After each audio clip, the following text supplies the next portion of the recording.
Well, hi guys, it's Dazz007, also known as Nedlock from uklocksport.co.uk, and today I'm going to be testing out my new rake from it's a southord and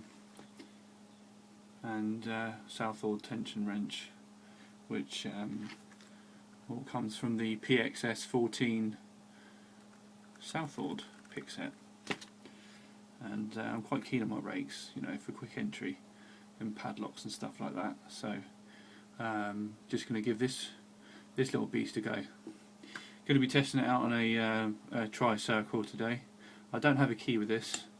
I was actually given this by a friend of mine, so I'm going to pick this today, or should I say rake it.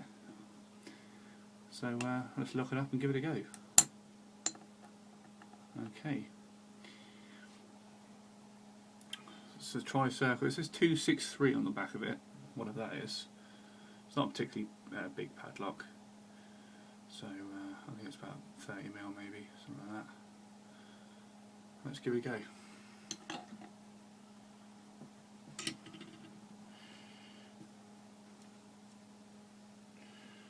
Okay. Whoa! Easy peasy. There we go. So that's the tri-circle, 263, very easily raked. Thanks for watching, keep it legal.